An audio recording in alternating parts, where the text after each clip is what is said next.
Tá certo, doutor. Obrigado pela entrevista, pela participação. Um abraço para o senhor. Bom trabalho. Um abraço, até mais. Vamos seguir nesse assunto, entrevistando agora o especialista em gerenciamento de risco, o Gerardo Portela, que está conosco para falar sobre esse incidente, né, nesse voo internacional. O Gerardo Portela, ele está acompanhando esse caso, é claro, e especialista em gerenciamento de riscos, vai nos dar um panorama melhor da situação, do que foi feito, do atendimento e do que poderia ter sido feito também para minimizar os estragos. Gerardo, boa noite. Bom, é claro que dos males o menor, mas um grande susto aí para os passageiros. É verdade, um grande susto, mas a questão de passar por uma realidade de turbulência, ela é uma situação bastante normal. O que é de se estranhar é a falta de alerta. A gente ainda não tem uma investigação do que aconteceu, mas a gente já observa algumas questões, como, por exemplo, a falta da informação ter sido passada para os passageiros. Há relatos de que isso não aconteceu, foi de súbito, uma vez que você faz um planejamento de voo, faz o gerenciamento do risco daquele voo e você tem hoje instrumentos, uma aeronave como essa, um Boeing 787. A gente mostrou aí a imagem, né? Dá até para voltar no ponto do homem que foi parar entre o bagageiro e o teto do avião, né? Imagina só o susto e, é claro, a possibilidade dele se ferir com mais gravidade. Olha aí ele sendo retirado lá da parte onde ficam as bagagens. Aliás, Geraldo, desculpa te interromper na sua resposta. Boa noite, Sakamoto aqui. Como é que isso aconteceu?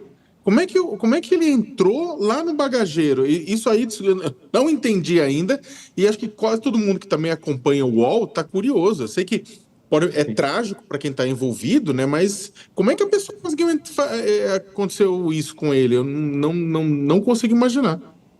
Realmente, para quem não é da área de engenharia, pode ter essa dificuldade de ficar perplexo realmente, mas a gente deve manter os nossos cintos afivelados o tempo todo do voo e os objetos precisam estar sob o banco, porque lá acima, o espaço da aeronave, ele é muito otimizado, não tem nenhum centímetro cúbico ali que não é aproveitado. Então, acima do bagageiro, essa é um tipo de aeronave wide, né, que é uma aeronave de grande largura, de grande porte. Então, acima do bagageiro tem uma área de utilidade de iluminação, de insuflamento e retirada de ar, de circulação de ar, e uma série de componentes ficam ali posicionados. A iluminação indireta fica ali também. Então, é uma cavidade, porque tem a concavidade do próprio parte central, que a gente chama de charuto da aeronave, e aí tem aquele local para você colocar a bagagem. Existe um intervalo ali, um intervalo técnico, onde é possível, sim, uma pessoa se encaixar, é como se fosse um vão. É bom lembrar que a aeronave ela tem 3 dimensões de movimentação durante o voo. Então, se você passa por uma turbulência e não está com cinto, é como se você perdesse a própria ação da gravidade, dependendo da velocidade. Se houve um stall, que é uma sensação de falta de gravidade, as pessoas vão meio que, digamos, entre aspas, levitar dentro daquele espaço e podem se encaixar em intervalos como esse que existe dentro da aeronave. E, obviamente, eles não são visíveis para o passageiro, porque não seria razoável isso. A ideia é justamente deixar esses espaços discretos, mas eles estão lá, é preciso ter esses espaços. São espaços de utilidades que você precisa passar cabos, você precisa passar iluminação, você precisa insuflar, você precisa remover o ar, fazer a circulação. Então, esse espaço ele é sim, suficiente para uma pessoa se encaixar, principalmente com a velocidade e a violência do choque, né?